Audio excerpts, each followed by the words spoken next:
So one of the things we're interested also is in this connection between creating art and placemaking. I mean, how there's such specificity of a particular place with a particular community, which faces choices about how to enhance itself, how to celebrate, how to challenge. Tell us a little bit more about that. You know, some projects around the state that you are proud of or excited about. We'd love to hear some examples. Sure. So creative placemaking really is a new name on an old practice that, you know, it's really the community arts practice that many community-based organizations, community development corporations have had a long history of engaging artists and helping to transform and revitalize communities. So our work in working with cities and towns around creative placemaking is to help them, you know, clarify their values for why they want to create space for more arts and culture in a specific location, who that kind of activation can engage. Is it current residents? Is it newcomers? If it's both, how do you sort of manage the tensions? So we really try to create space for a values-driven conversation around creative placemaking, which I also see as creative community development. So we are helping communities through that work develop a creative placemaking strategy that articulates values, that helps daylight and create some transparency around current processes around the review and approval of art in the public realm. And in some cases, we help communities, and we facilitate a process for them to actually grant out those resources and to do a really thoughtful call for artists that is responsive to issues of place. So we've done this work in Natick and in Rockland, and now we're doing some of that work in Lynn. And through all of our work, we're working with cities and towns with very different demographics and values. But through all of that conversation, we are trying to infuse the value of equity and diversity and inclusion. Because one of the things that's important to how my department works and all the work we do is, you know, as a government agency doing arts and cultural work within the legacy of planning, which we know historically has not been equitable, it's really important for us to think about centering marginalized voices and shifting some of the norms around sort of who historically has gotten access to power, what cultural expressions and artistic expressions and traditions have historically been elevated the most, and how, through a values-driven process, can we rethink and shift power and create more opportunity for folks from diverse demographics to have access to expressing their cultural experience and expressing, you know, new or more imaginative types of public art in spaces that are alternatives to the idea of the, you know, the permanent bronze. So I hope this is relevant, but I was knocked out when I went to Salem and observed some of the extraordinary art that's done in the Point community. So for those who may not be familiar with it, there's these extraordinary 20, 30-foot high, beautiful paintings on the side of brick buildings, including even on alleyways where there's no way you can step back 150 feet, but they're all different styles, and they express so much vitality across a lot of different visual forms. And not only was I surprised when I went there, but I've gone back and I've taken people, and so it has added a whole new dimension to, I think, what Salem is and how it sees itself. Are you familiar with that process? And is there any illustration or lesson that comes out of that? Because certainly that was something I was astonished by as I was traveling around the state. Yeah, that's a really great example of creative placemaking with a community that has really, in some ways, gotten a little less attention at the municipal level in Salem. So I worked on the neighborhood plan for the Point neighborhood. You did? Back in 2013. And it was a wonderful project. The City of Salem, in partnership with the North Shore Community Development Coalition, which has a strong presence and owns a lot of the public housing property in the Point. And one of the priorities that was in that neighborhood vision was engaging arts and culture and creative placemaking in advancing the neighborhood's connectivity to other parts of Salem and attracting new investment in the neighborhood. So what's been wonderful to see is after the adoption of that community vision, the CDC has been really successful in following through and implementing that work. Has it succeeded in its goals of bringing people together and attracting new investment and creating a change in the self-identity of the community?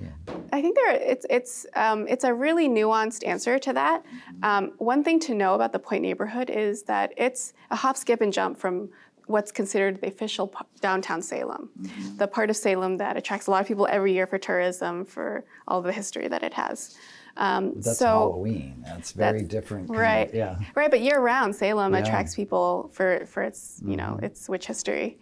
So the Point neighborhood is probably like a 5-minute walk from downtown Salem. So some of the broader objectives of this creative placemaking work in the Point is to not only make the neighborhood more beautiful and engaging for the residents who live there, but it's also to change the perceptions of other Salem residents about the community. Is it primarily Latino? Yes, and Latino. It is. So, and what is Puerto unique? Rican, is that correct? Or I'm not sure about the demographics. I think it may be Puerto Rican and other Dominican and other communities. But what I would say is, what's unique about the Point is that, you'll hear a lot about mural projects that are revitalizing places and driving gentrification and displacement. That's not quite the situation in the Point. What's wonderful about the Point initiative is that it is about bringing beautification and building community in this neighborhood where most of the housing is preserved as affordable through the CDC's acquisition of parcels.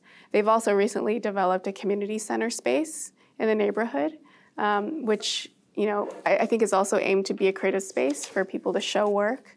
I think it'll include a gallery and some other creative uses. So I think the Point example is worth lifting up because it's about creative placekeeping, creative placemaking. I understand that they brought in artists from Boston and from Massachusetts, but also artists from beyond Massachusetts. We'll make sure to have some images in this show. Okay. And maybe you can suggest other places where we could illustrate some of what you're saying.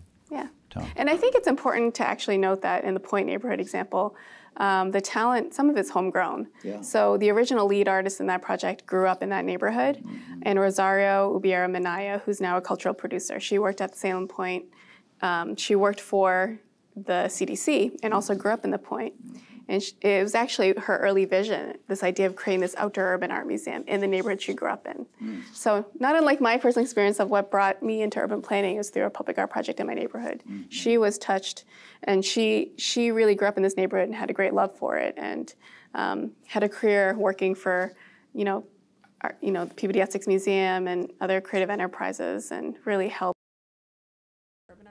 So there's an interesting lesson there that if we do these kinds of projects, we are teaching young people this is possible, and then planting a new vision of, they think, well, if that's possible, and then maybe they start thinking, well, maybe this might be possible, and so forth. So it has a long-term consequence on people's lives. I love seeing one of the awards you got part of it was for public engagement. That's so amazing that we can use art to engage people in our civic systems. More philosophical, quickly level is like, what does the term artist mean to you? What does creativity mean to you as a person? So I'd say there are a lot of people who are very creative and artistic, but they don't readily embrace the identity of artist. I think a lot of people feel a lot of conflict with openly embracing or bringing that part of their identity to the forefront. What I've found in doing this work is that there are a lot of creative people everywhere. I think everyone is creative, right? It's just how you choose to express it, whether it's like cooking meals, making up recipes, or drawing and keeping your drawings to yourself, or writing poetry.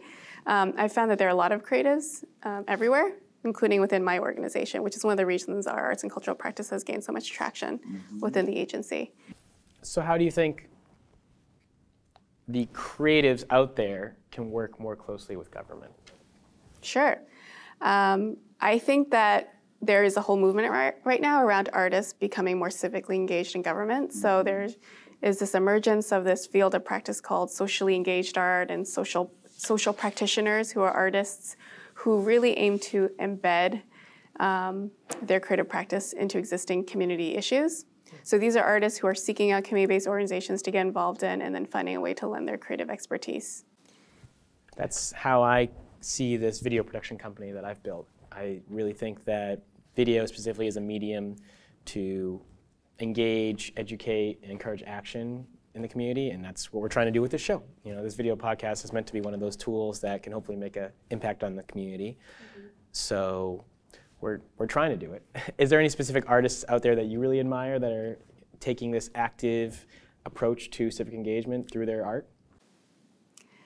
I guess I'm thinking of our artist in residence, who is currently on staff with us. So we have just hired our second artist in residence.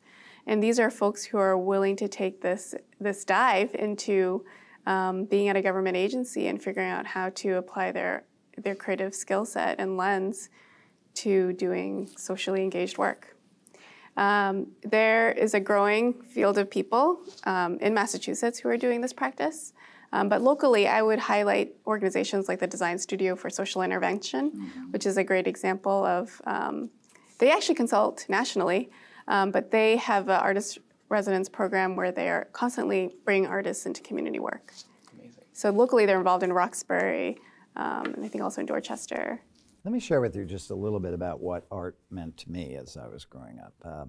I'm a writer and a musician, so I express that side of myself. But I partly lived in Europe, and we were surrounded, my parents were writers, by dancers and poets and movie people and everything you can imagine, painters and sculptors.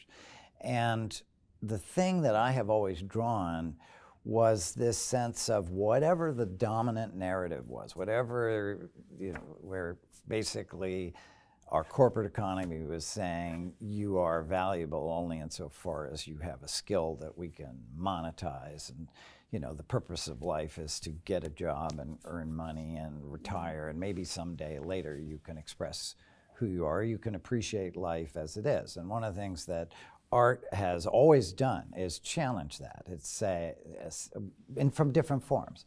Look how beautiful this is. Don't just rush by, pause. Look how disturbing this is. Don't just rush by, pause and take a look.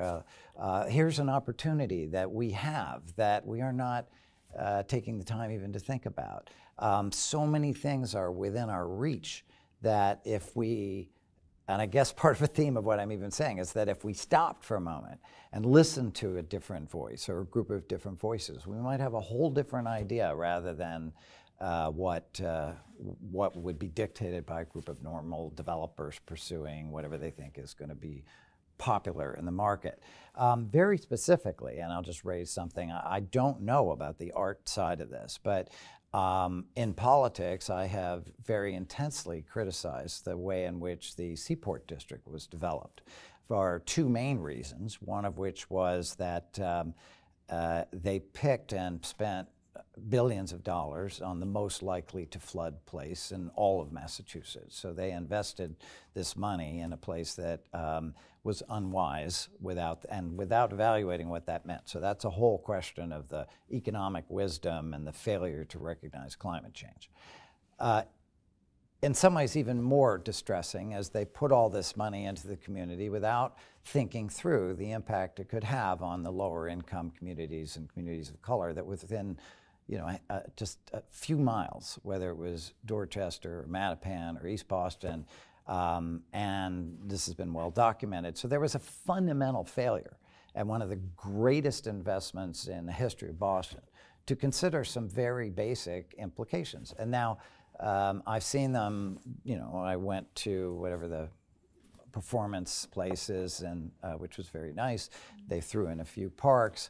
But I don't detect that they really committed to opening up a role for the arts in either designing it or in implementing. Now, maybe I'm completely wrong, but that's one of the things that when you talked about integration of notions of resilience, when you talked about having the ability to be part of a planning process and bringing voices to the table, I think this is urgent because we're seeing things explode around Boston, and we're not taking advantage of what that transformative investment could be. So what do you think of Seaport? Maybe I'm mistaken.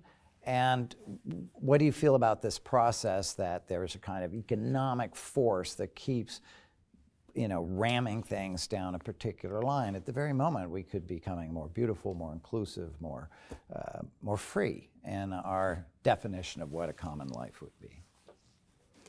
Well, I think to do arts and cultural work is to constantly confront issues of power and inequity.